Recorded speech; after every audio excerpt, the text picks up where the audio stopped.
एक last method जो हम पढ़ते हैं algebraic method, algebraic method to solve mixed strategy game.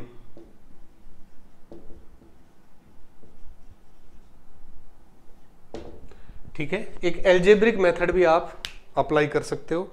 अब एल्जेब्रिक मेथड में आपको सिंपल वैसे ही बता देता हूं क्योंकि वो भी बहुत लेंथी मेथड है, केवल उसके लिए आप एलपीपी वगैरह बना सकते हो, बाकी उस मेथड से भी क्वेश्चन को सॉल्व करना बहुत मुश्किल काम है, इतना आसान नहीं है।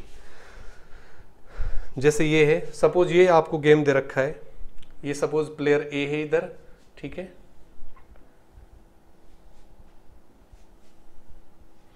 और सपोज इधर मेरे पास क्या है प्लेयर बी, और इसमें जो पे ऑफ मैट्रिक्स में एंट्रीज है वो दे रखी है -1 2 1 1 -2 1 -2 और 2 3 4 -3 3 4 -3, ये इसकी स्ट्रेटेजीज हैं। ठीक है, सपोज ये x1 है, ये x2 है, ये x3, प्रोबेबिलिटीज हैं, ये y1 y2 और y3, ये सारी प्रोबेबिलिटीज हैं। इस गेम को आपको अगर एल्जेब्रिक मेथड से करना है तो क्या करना है, आप देखो यहां पर तो क्या करते हैं अपन, देखा है गेंस के लिए तो ग्रेटर देन इक्वल टू आ रहा था, प्लेयर ए वाले के लिए तो ग्रेटर देन इक्वल टू आ रहा था v, और बी प्लेयर के लिए क्या आ जाएगा, less than equal to v। तो पहला इक्वेशन क्या बनेगा, इनइक्वलिटी। देखो इनइक्वलिटी बनाओगे यहां पर -x1 + x2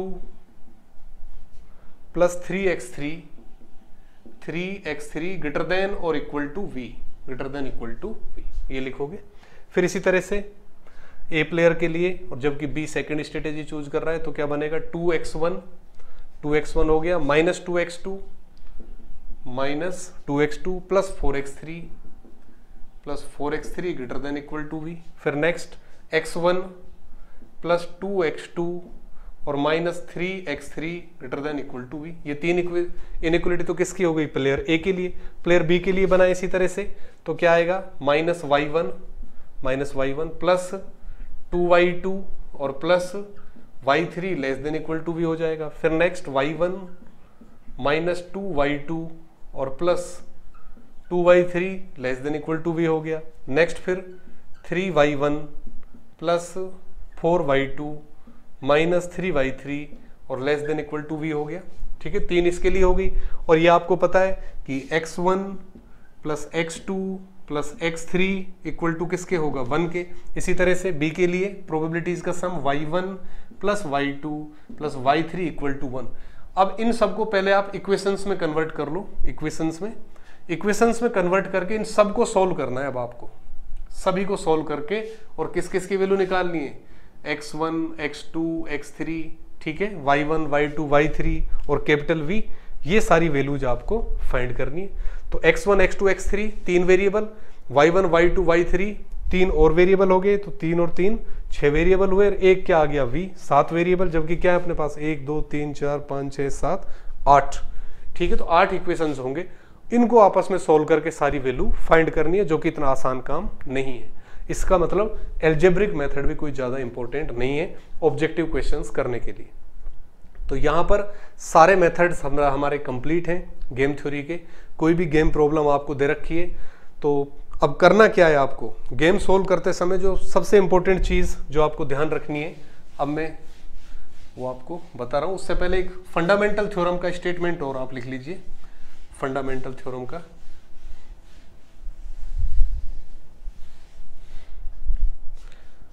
फंडामेंटल थ्योरम,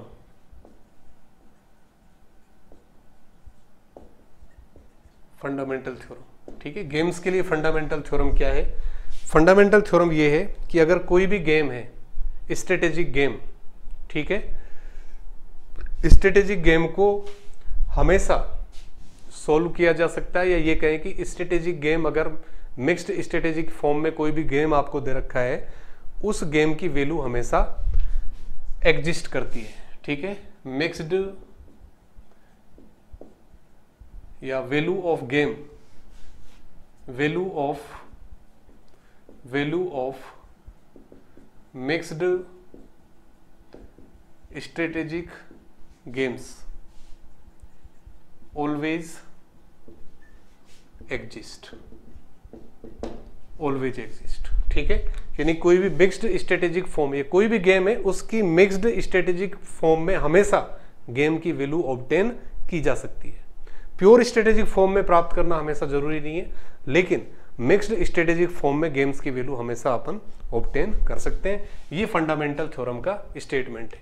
इसके अलावा एक दो इंपॉर्टेंट चीज और अगर आप लिखना चाहें कि अगर कोई भी मैट्रिक्स आपको दे रखी है, ठीक है, ये मैट्रिक्स है original matrix, original matrix, original matrix, इसके लिए गेम की value suppose, game value suppose मेरे पास क्या है, ठीक है, गेम वैल्यू आपको निकालनी है। अब आपने सपोज इस मैट्रिक्स को एक नई मैट्रिक्स में कन्वर्ट कर दिया, नई मैट्रिक्स में क्या कर दिया, कन्वर्ट कर दिया। सपोज ओरिजिनल मैट्रिक्स की जो एंट्रीज हैं ओरिजिनल में सपोज +4 कर दिया आपने, या +k कर दिया आपने, क्या कर दिया, +k। तो अगर इसके गेम की वैल्यू क्या है v, तो इस मैट्रिक्स के गेम की वैल्यू क्या हो जाएगी, v + k हो जाएगी। कहने का मतलब यह है कि अगर किसी मैट्रिक्स के हर एक एलिमेंट में k आपने ऐड कर दिया तो गेम की वैल्यू में भी k ऐड हो जाएगा। इसी तरह से ओरिजिनल मैट्रिक्स के हर एक एलिमेंट में से अगर आप k सब्ट्रैक्ट कर देते तो गेम की वैल्यू भी k से क्या हो जाती, सब्ट्रैक्ट हो जाती, ठीक है। तो इस तरह के क्वेश्चंस आपसे ऑब्जेक्टिव में पूछे जा सकते हैं। अब फाइनल जो कंक्लूजन इसका अगर अपन देखें, समराइज करें जो पूरा हमने किया है, समराइज करें उसको, तो समराइज करने का ये है कि हम एग्जाम के अंदर हमें क्या करना है, ठीक है। जब आप कॉम्पिटिटिव एग्जाम देने के लिए बैठ रहे हो, उस एग्जाम में आपको क्या करना है, कॉम्पिटिटिव एग्जाम में क्या करेंगे हम, जो प्रोसीजर होगा आपका, गेम कोई भी आपको दे रखा है गेम, उसको सोल्व करने का, तो सबसे पहले आप चेक करोगे सैडल पॉइंट। क्या चेक करना है, सैडल पॉइंट। अगर सैडल पॉइंट मिल गया तो फिर वहीं आपको स्टॉप हो जाना है, आगे बढ़ने की जरूरत ही नहीं है, क्योंकि सैडल पॉइंट अगर मिल गया तो फिर तो बहुत अच्छी बात है, ठीक है, और उससे अच्छी खुशी की बात आपके लिए कोई हो भी नहीं सकती। सैडल पॉइंट मिल गया इसका मतलब गेम का आपको सॉल्यूशन भी मिल गया। अगर सैडल पॉइंट नहीं मिलेगा, सैडल पॉइंट नहीं मिला, तो फिर सेकंड जो तरीका है वो देखना है, क्या matrix is matrix of 2x2 order. अगर सैडल पॉइंट नहीं मिला तो आपको देखना है कि क्या उस मैट्रिक्स का ऑर्डर 2x2 है। अगर 2x2 है तो भी आपके लिए अच्छी बात है, इसका भी फॉर्मूला आपके पास है, फॉर्मूला मैंने लिखवा दिया 2x2 के गेम का, फॉर्मूला अप्लाई करके आप स्ट्रेटेजी, मिक्स्ड स्ट्रेटेजी और गेम की वैल्यू निकाल सकते हो। तीसरा, अगर नोट या ऑर्डर है, जो ऑर्डर है वो क्या है, ग्रेटर देन 2x2, 2x2 से ज्यादा ऑर्डर अगर आ रहा है, ठीक है, उस केस में हमें क्या कोशिश करना है, ट्राई डोमिनेंस प्रॉपर्टीज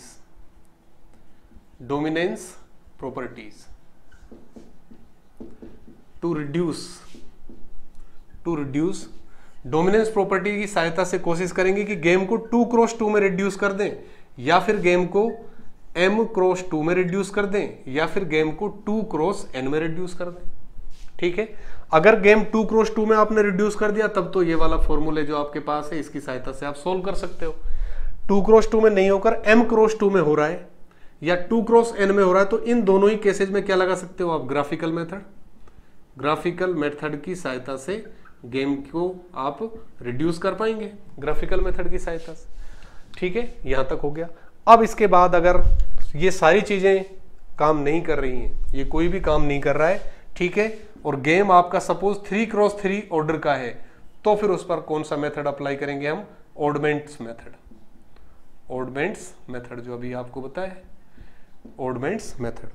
अगर ऑडमेंट मेथड भी काम नहीं कर रहा है और भी बड़ा गेम है, तो फिर कॉम्पिटिटिव एग्जाम में तो वो सोल्व आपसे होगा नहीं सॉल्यूशन तो, लेकिन इन जनरल हम फिर क्या करते हैं, उसके करस्पॉन्डिंग LPP बना देते हैं, लीनियर प्रोग्रामिंग प्रॉब्लम उसकी फॉर्मुलेट कर देते हैं और फिर उसको सिंप्लेक्स मेथड की सहायता से सोल्व कर देते हैं, या फिर एल्जेब्रिक मेथड की सहायता से भी उसको सोल्व किया जा सकता है।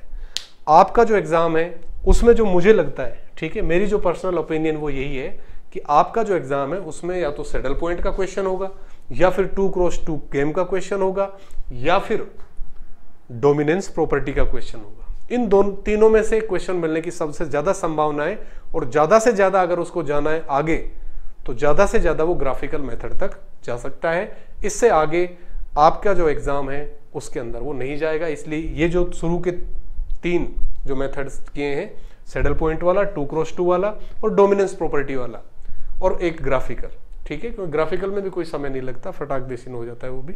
तो इनमें से क्वेश्चंस आपके बनने के ज्यादा चांसेस हैं, ठीक है। तो गेम थ्योरी अपनी यहां पर कंप्लीट हो रही है। बाकी और अगर इसमें कोई टॉपिक है तो उसको अपन नेक्स्ट क्लास में लेते हैं।